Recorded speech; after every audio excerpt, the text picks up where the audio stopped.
Okay, here we go. Chapter 3. It's all about the history of astronomy. And there's going to be a few interesting facts that uh, you probably heard about, but some of them is going to be something new. So the idea here is to get some understanding about uh, the reasons uh, that all those basic facts that we know today took so much time for people in the past. Once again, today we know that it's the sun that is the center of the solar system. And for many hundreds of years, people believed that it's the Earth that is the center. So why did it took so long? Did it take so long? Let's start with the ancient roots of science and the main uh, applications of science was basically keeping track of seasons so that people could plan for agricultural activities, to navigate using stars in the deep seas and oceans, and of course a lot of religion uh, ideas and concepts were performed back in the days to complement the events that people saw in space. So we start with ancient people of Africa. See, it's 6500 BC, so it's effectively 8500 years ago. People figured out that there is a correlation with the orientation of crescent moon relative to horizon and the amount of rain that was there in Africa. And you can see the rainy season. Of course, you want to plant your crops and collect them before the dry season hits. And it's a pretty clever idea that the orientation, to the right, like if it's like a tilted, like the orientation of the tilt is to the right, then it's the increase in rainy season, and uh, the opposite tilt leads to the less amount of rain and eventually the dry season. Once again, no internet, no Google, no PlayStations around, and people still were able to figure out a very important concept that was paramount for survival. Like without this knowledge, it's very hard to get some crops in Africa. You probably noticed that we do have the days like Sunday, Monday, and eventually, like why do we have that kind of name? Well, Sunday is the day of the sun, and Moon Day is the day of the moon. And other planets got corrupted in English, but if you take a look at the French or Spanish pronunciation, you'll see that Mars, the Mardi, Martes, I'm horrible in my pronunciation, but you can clearly see the connection between uh, like other languages, the way the days sound and the uh, planets that we have in the solar system. So essentially, we celebrate a certain planet in our 7 days of a week. And yeah, Saturday is the day of Saturn. So you can see that it does make sense. It just makes sense to connect the names of the days with the objects in the sky. Then here comes ancient Egypt. The Egyptians were very clever. They invented a lot of stuff in science. Uh, the calendar is pretty much the Egyptian creation. The calendar we use today is coming from Egypt, and you can see the obelisk that tells the time. It's like a solar clock. If you can guess the time that this picture was taken at, the time is about 11 a.m. And the moon helps at night, so you can use that to tell the time. Also, with regards to the time, what's the meaning of AM, PM? I'm not talking a gas station right now. It's Latin language. So we still use Latin language. It's a dead language. Nobody talks Latin anymore. It's like restricted to doctors mostly when they uh, give you the diagnosis. Other than that, nobody talks Latin. But AM and PM, those abbreviations are pretty ancient. It's Latin for before the middle of the day, and ante-meridium and post-meridium is after the middle of the day. So those abbreviations are pretty old. Again, nobody uses Latin, but we still uh, use them for AM, PM. So here's the first video that I suggest you watch about the pyramids and Sphinx. Turns out that it's not just the religious uh, monuments for pharaohs, but it also tells the day of solstice. And remember, those solstices are very important to tell the change of seasons. Once you hit a solstice or an equinox, you know that the new season is about to begin. So pausing the lecture and you watch the video for pyramids and Sphinx.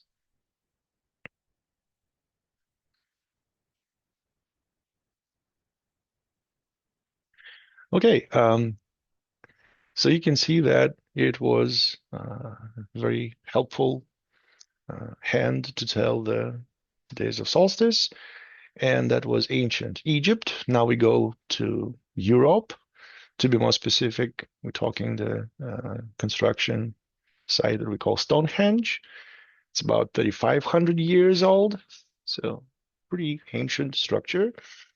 And I do have a video about this structure to explain how you can tell, once again, the day of a solstice using this structure. So it's not only just the religious place, it was also an astronomical device to tell the change in seasons. And for Great Britain, there's quite a dramatic change in temperatures and agricultural activities. You also want to know when the days are about to get shorter, so you'll get less sunlight, and uh, you have to collect your crops before winter hits uh, uh, the region. So pausing the video again, and you go watch the Stonehenge video in Canvas.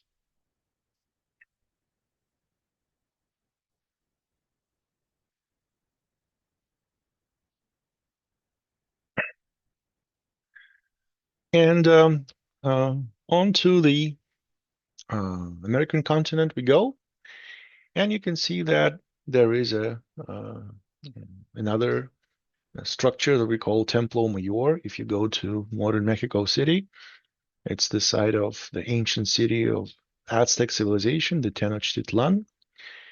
And you can actually still see the Templo Mayor. It kind of it got it's eroded. The time took its toll on this structure, but this is the model that it used to be.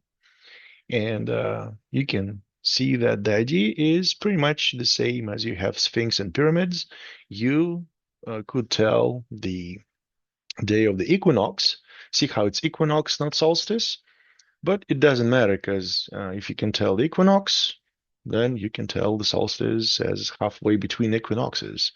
It doesn't really matter if you want to tell equinox or a solstice, you still can tell the changing seasons.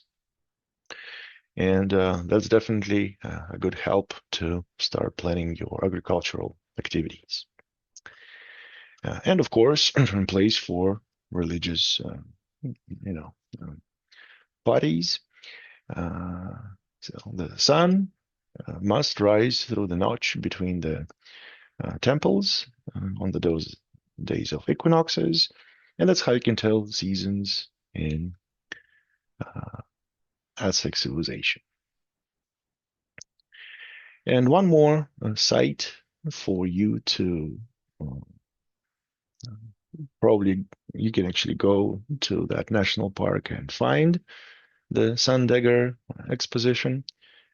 As far as I know, general public is allowed to go visit now. So here's a video on the ancient legend of Navajo people.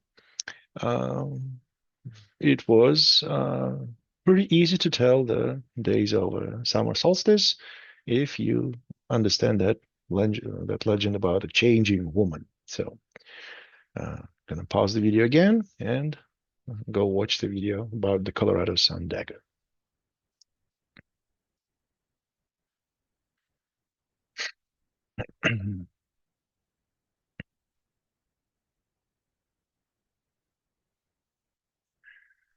Um, okay, so also we have a diagram from cave paintings in France, and that is dated, more than 20,000 years ago. And if you count all of those dots, you will count exactly 29 of those dots. And 29 is also a special number because remember we have uh, the lunar calendar, and we have two options to count those days, the 27 option, 27 days option, and 29 days option. So 29 might be a reference to lunar calendar, counting the phases of the moon, and this way you keep track of time and changing seasons. So people from all over the world tried to find a way to keep time, keep seasons, uh, keep track of seasons. This little diagram shows ancient Chinese inscriptions made on tortoise shells, and I'm not a professional in Chinese, but it looks like the guys were they got some evidence towards a supernova explosion, which they saw in the night sky. One last example of ancient artifacts comes from South Pacific islands. Those islands are pretty remote. It takes some clever navigation for you to be able to navigate between those islands. And this looks like a kid's toy, but apparently it's a map of sky that allowed those ancient people to navigate through Pacific Ocean. So definitely a piece of art for celestial navigation. And finally, we arrive to the ancient Greece, and it's a very important uh, milestone in science. Ancient Greeks created the first models in science, and models not only explain what you see uh, around you, but they also give predictions of what's going to happen next. So the importance of Greek science is the first introduction to scientific models, and models gave some reasoning, gave some logic, and gave good predictions for what's going to happen next. And the question is, why has it all started in Greece? Why Greece? Why not any other country? And the reason is geographical location. If you'll take a look at the map of the ancient world, you'll see that the Greece was right in the middle of everything. Is like a center part of the world, right? The intersection of all the trade routes, sea uh, routes. So people from all the civilizations, pretty much they had to cross Greece at some point. And people like to get together and discuss stuff that they see around the world. So Greeks were smart enough to start building libraries and collect all the knowledge from different civilizations. Also, they invented the first logical operators and mathematics, like basic mathematics. And with that logic and reasoning, they were able to summarize all that knowledge that was collected from all those travelers and scientists. So, first, conclusions and predictions were made, and the conclusions actually worked out very well. The Ptolemaic model that we're about to discuss gave very good predictions, very good accuracy for planetary motions. So people say, hey, it works, we're going to use it. And that's how Greek science got its name. A lot of famous philosophers from ancient Greeks, history uh, has their names. So once again, the very important part of the Greek science is the creation of scientific models without considering any divine intervention, like because the God said so, without uh, supernatural causes. It's just pure logic from the processes that you see around you. So a good scientific model, it's a representation that explains certain phenomena and it also gives good predictions on what's going to happen next. And here is the first model from Pythagoras. Yeah, the same guy that uh, got the Pythagorean theorem, the a squared plus b squared equals c squared. And Pythagoras put Earth in the center of the celestial sphere. See the Earth right there, and other planets, and the Sun orbit the Earth. And the way of motion is what we call perfect circles. Um, Now, you have to focus on the word perfect. Who is perfect? Are you perfect? Am I perfect? I'll tell you, I'm far from perfect. And it's really hard to call somebody else perfect unless we talk about God, right? So if it's perfect circles, it's definitely a God's creature. God has created it this way. So here comes church, and church says, yes, we like this message. Church approves it, and nobody argues against it. It's, what you see around every day that the sun and other planets go around you. And it's, to be honest, it's not perfect circle. It's actually an ellipse, but we'll talk about it later. But the first model definitely is a good result. It gives decent predictions on what's going on, and everybody likes it. Uh, Here comes Aristotle, observed those curved shadows of the Earth on the Moon, and said, "Hey, it is a perfect circle." So, if you Google who Aristotle was, it's really hard to argue with Aristotle, and that's why the model got its uh, okay from all famous people, scientists, and what's even more important, the church. Um, and here comes the apparent retrograde motion. And of course, this model is ruined by this apparent retrograde motion. We need to upgrade this model. And yeah, just to give you a reminder, if the sun is in the center, then there is no retrograde motion. It's just planets travel at different speed. And the further away the planet is, the slower it goes. It takes more time to complete one revolution for Mars rather than Earth. And Earth overtakes Mars at some point, and that's what you see in the sky. It's like Mars is slowing down, going backwards, and then continues in its orbit. So everything is fine with heliocentric model when the sun is in the center, but we have a problem of retrograde motion if Earth is the center of everything. So with this model, that Pythagoras got, you have to take care of apparent retrograde motion. And that's exactly what Ptolemy does. So here comes Ptolemy, and he takes care of backwards motion. And after that, with all of those circles over circles, circles upon circles, you got an accuracy of plus minus 8 arc minutes. Remember, we have 1 degree, which is split into 60 arc minutes, and arc minutes is split into arc seconds.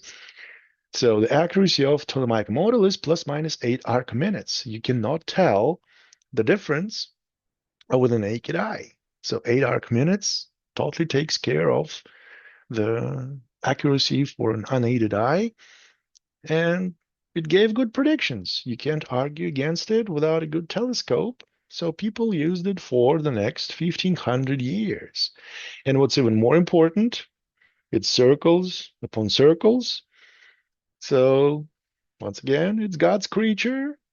And of course, church approves it and says, yeah, we like it. It's a good stuff for your scientific model. So I do have a video on this model. We're going to pause the lecture so you can go check it out.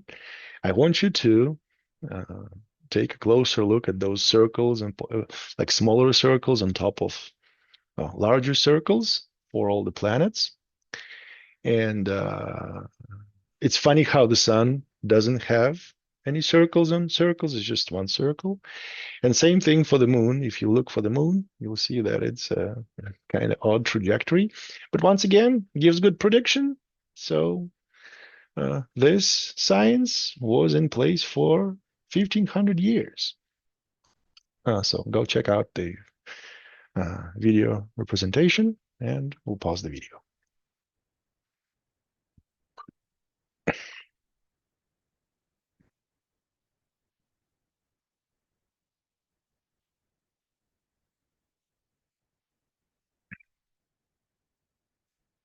Okay, so in between ancient Greece and Copernican revolution, we have what we call Dark Ages. So in Dark Ages, people were busy killing each other, fighting for land, fighting for different religions. So a lot of things happened. So major wars were waged. People died at a crazy rate. So we jump all the way to the year of 1543, so 15th century, with fall of Constantinople, the modern capital of Turkey, Istanbul. We start looking at Eastern scholars headed west to Europe with all the knowledge that they collected in those dark ages to ignite the European Renaissance. And here comes this guy, Nicolaus Copernicus. Uh, Honestly, not much of a stuff was done by Copernicus, but a very important change in concepts was proposed. So Copernicus gets his credit for being brave enough to say that Ptolemaic model is okay and perfect circles are okay, which was once again a mistake because those are not circles. But it's time to put the sun in the center. So Copernicus was the first person, the first scientist to officially propose the change from geocentric model when the Earth is in the center to heliocentric model when the sun is in the center. Unfortunately, with no telescopes around, you can't provide any evidence like Galileo had evidence. So yeah, another fun fact, Copernicus publishes his book in 1543 and he dies the same year. Was it an accident? I don't know. The point is, he publishes the book uh, with the proposition to switch to heliocentric and dies the same year. That's what we have. So Copernicus model, is it a better model? there's a test question on if it's a better model or not. It's kind of a trick question because, of course, it's better to propose that the sun is in the center because it's the correct explanation. But with the same uh, proposition, you have to think about perfect circles. So he used perfect circles, and it's no better in terms of accuracy than Ptolemaic model. So Copernicus model has the same accuracy, so it's not a better model. It's just switching concepts of the center, but the accuracy is still the same. So you can say it's more accurate. It's a better model, but it's not. It's no more accurate.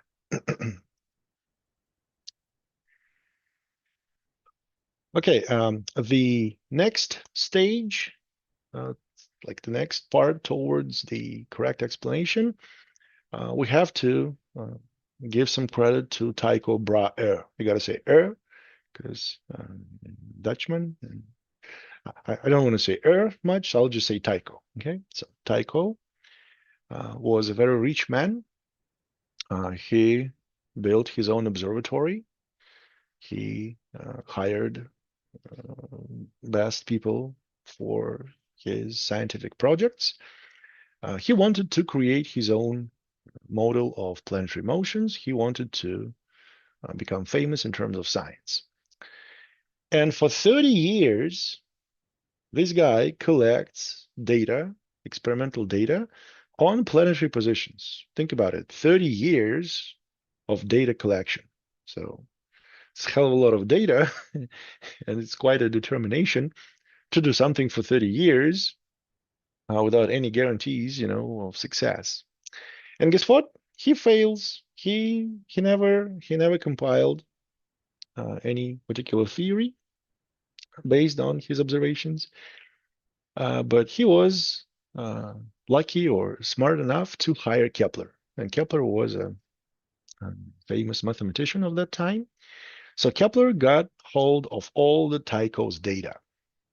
So Tycho did all the experiments, the experimental work, and Kepler got access to this data because Tycho hired him right before his death, around that time. And Kepler finally figured out the Kepler's laws that we use still today because they give even better predictions. And the major revolution at this moment is the very first law, which says that it's not perfect circles. It's actually ellipses. Uh, Specifically for planet Earth, the trajectory is 99% circle. Okay, think about it. 99% circle. Is that a perfect circle? It's very close, right? It's 99%, but it's not a perfect circle. For, say, Pluto, the discrepancy is about 30%. So definitely not a perfect circle. But the point is, there are no perfect circles. They're all ellipses. And the sun is not even in the center. It's at the focal point. That is not the center of the circle. It's one of the focal points for ellipses. So a lot of things change. And of course, the church didn't like it because if it's not a perfect circle, it's not a God's creature anymore. Anyways, we got a video on Kepler's laws. Go watch it. We're going to make a pause and then we'll go to Galileo with some more interesting facts about it.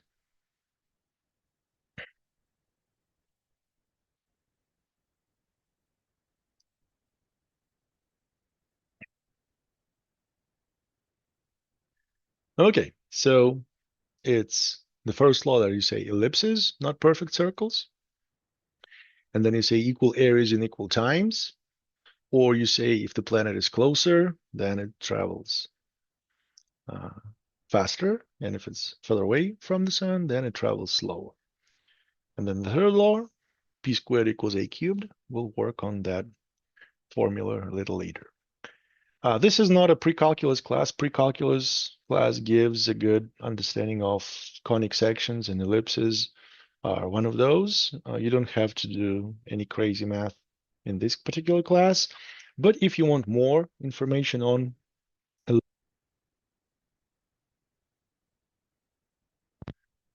One, two, one, two. Headset turned off, sorry.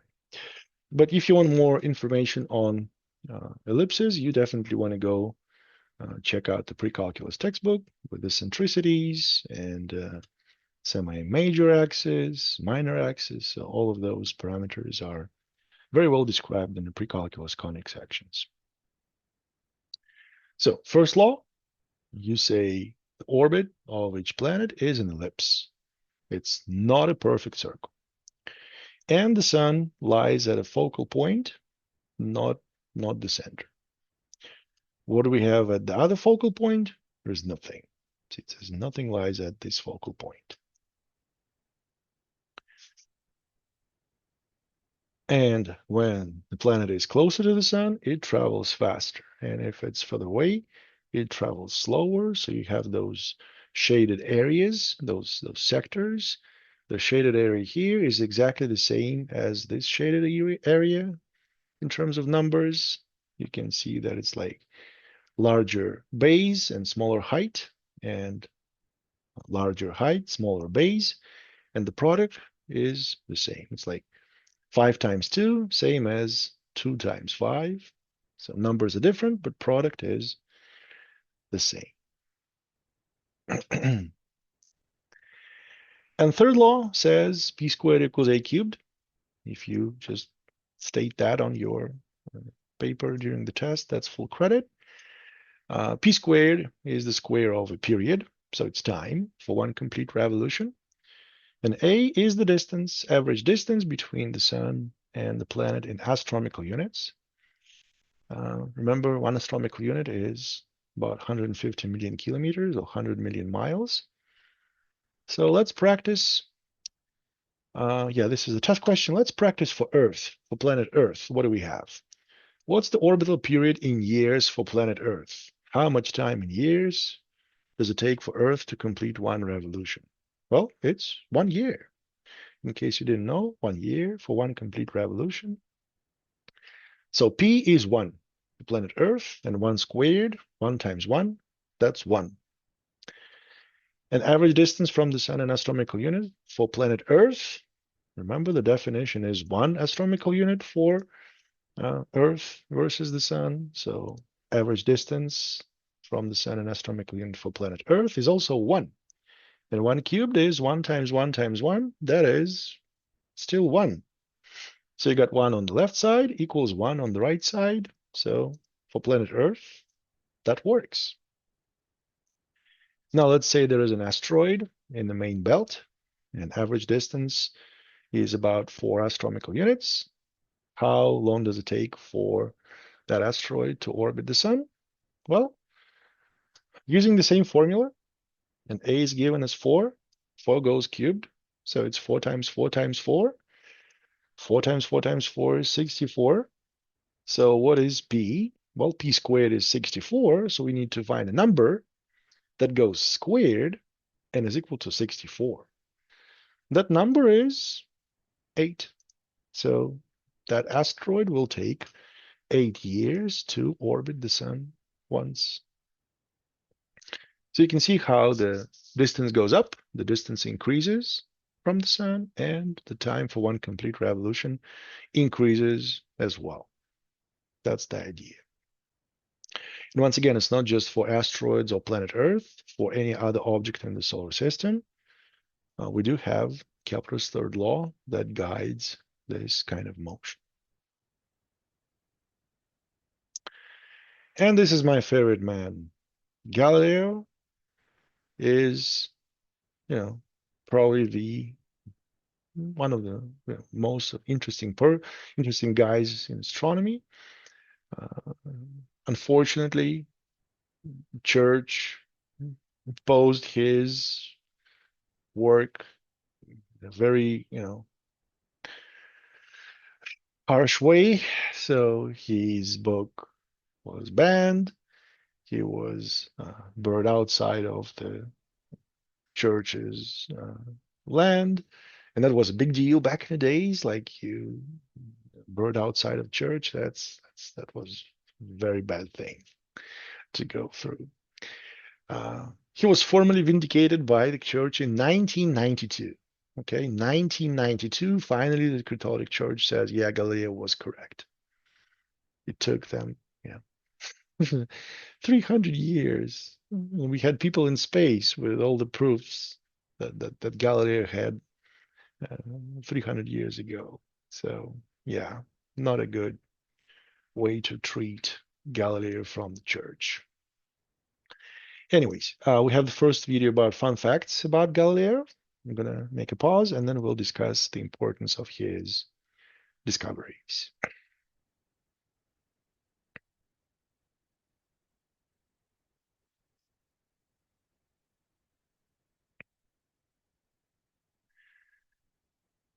Okay, so yeah, the last fact from the video should be fun.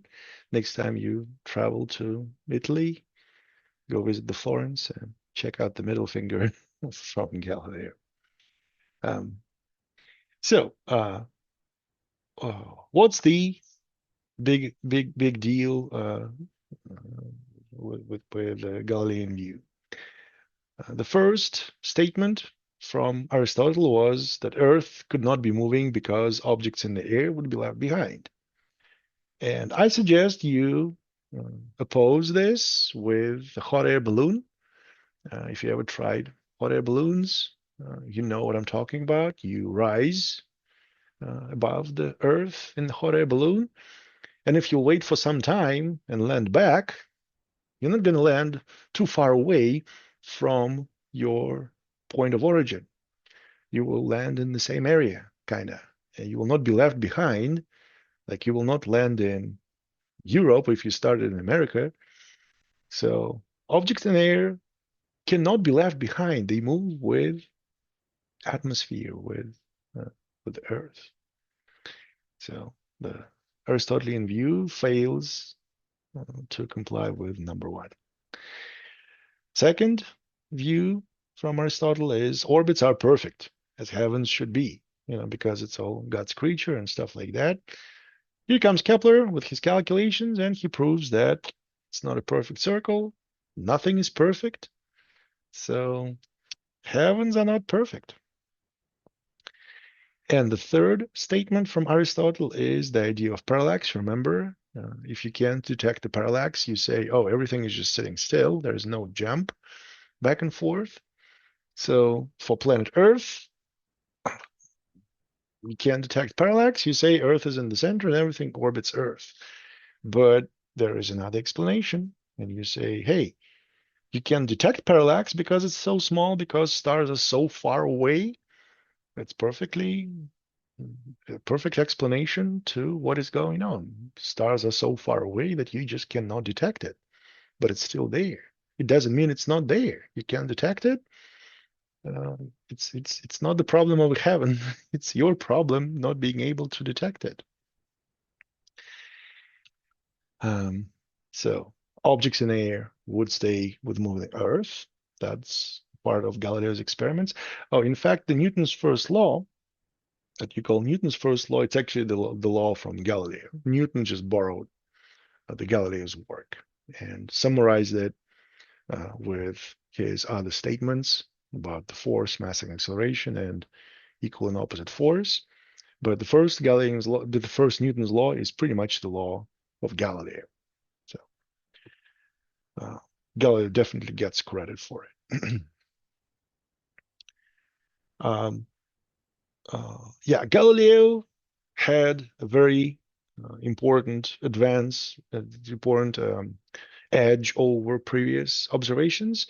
Galileo finally got telescope in his hands. He didn't invent it, but he was one of the first scientists who actually got uh, telescopes for observations. And with a telescope, you can see a lot of stuff that was hidden from ancient Greeks. So first thing we see on the diagram that the moon is far from being perfect. See those craters, the lunar maria, the ancient volcanic eruptions, the remnants of those eruptions. And then he took a look at the sun and saw those sunspots we call sunspots, but Galileo called them imperfections. So the sun is not perfect. The moon is not perfect. So looks like nothing is perfect. So it's not a God's creature. Remember the uh, ancient ideas and compliance with church's standards? Not anymore.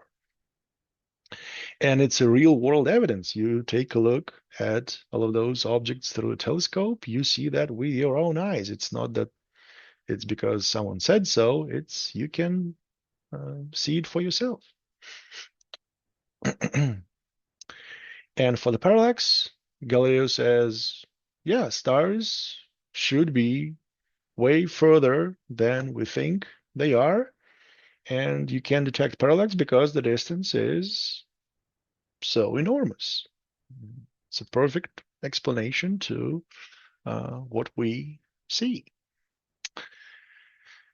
So, yeah, stars are so far away that we can't measure it, and that's perfectly fine with uh, a heliocentric model and the Earth not being the center and nothing is perfect. That's what we have.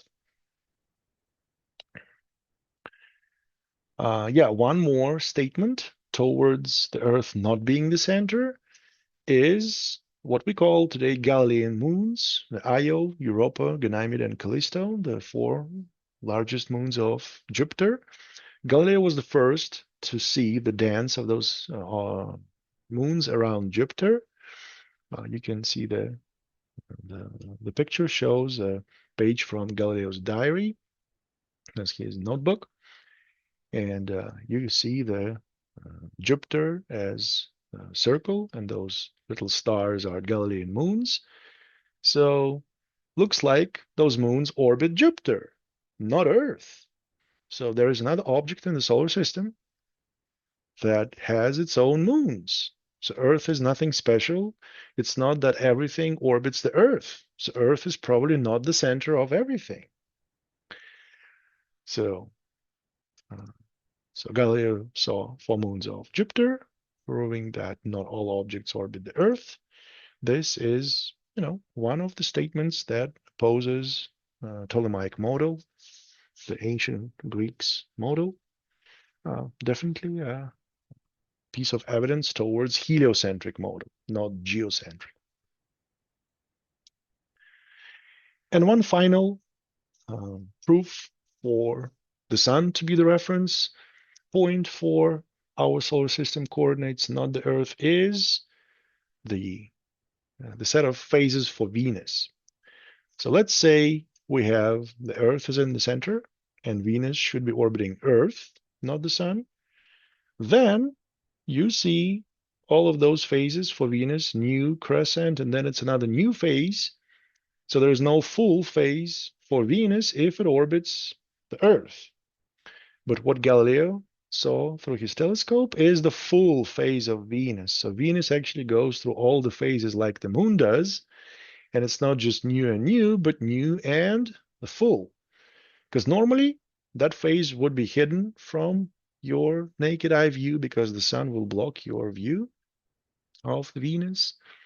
But with telescope, you can use special filters to filter out the sunlight, and you will see the light coming from Venus being on the other side of the sun. So Venus orbits the sun, not Earth,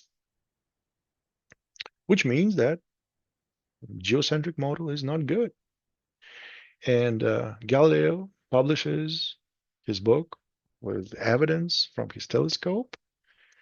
And this is a total revolution against all the models coming from ancient Greeks. And the church didn't like it. The church says evidence is crap. And books are removed. Galileo is sent to a remote place and he dies in poverty and misery. And outside of the church is buried. So it's really a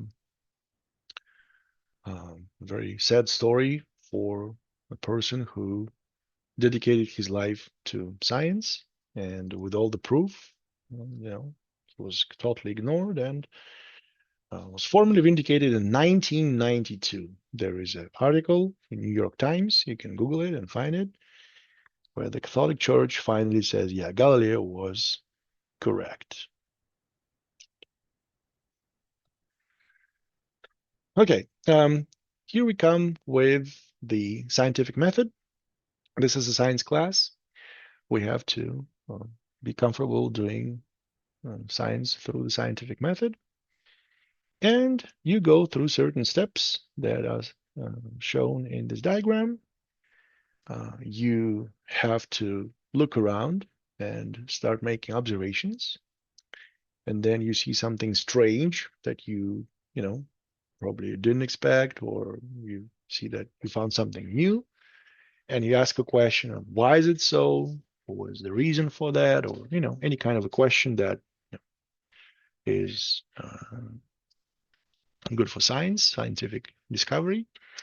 And you suggest a hypothesis. This is a very important step because not only you're trying to explain what's going on, but you also want to start making predictions. So with your hypothesis, you either find a formula or you find some kind of an explanation on what's going on, and then you want to make a prediction of what's going to happen next. And then you do the experimental part, like Tycho did for astronomy, collect data, and see if your hypothesis is confirmed by tests. And you have two outcomes. If your test does not support the hypothesis, then you have to revise the hypothesis and you think about an upgrade to your formulas or models. And if you have a good confirmation, like you have confirmation of your hypothesis through tests, then you just keep on testing. You publish your paper in a journal, in some kind of magazine. You let other professionals in that area to test your hypothesis as well. And if they get good results, then you are on your way to win a Nobel Prize to, make a new discovery and, propose something new in science. And with that scientific method, you have to understand that you cannot say, oh, it is like that because the God said so. There's no divine intervention of any kind. Say, for example, Kepler sought a natural explanation for observations made by Tycho. There was no God. In fact, Kepler overturned all the God's creature and perfect circles stuff that was proposed before. So we definitely have evidence towards Kepler's laws, which means ellipses, equal areas equal times, and p squared equals a cubed. Now, the next good reference point is to keep in mind that every time you get a formula that is too complicated and takes, half of the page in your publication is probably not a good formula. All the good formulas, all the major science laws, they're usually pretty simple and straightforward. If you look for Newton's laws, Kepler's laws, any other laws that you find in science textbooks, they're usually pretty small in terms of size and very informative from the scientific perspective. So the Occam's razor, that means everything is simple and straightforward. So if it's not simple and if it's not straightforward, you probably are on the wrong track of events and you have to make some adjustments to your complicated formulas. And finally, the third hallmark says if you getting good results, it's still not enough. Other people should be able to get the same results in their lab environment, and if they do not agree with your results, then it's usually not a good model. So other people should also get should be able to get good results based on your predictions.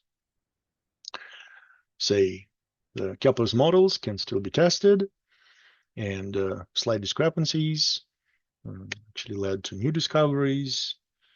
Einstein's relative theory of relativity was invented based on those discrepancies. But that's a story for another time. The point is, the people, the scientists should be able to get the same results from your predictions.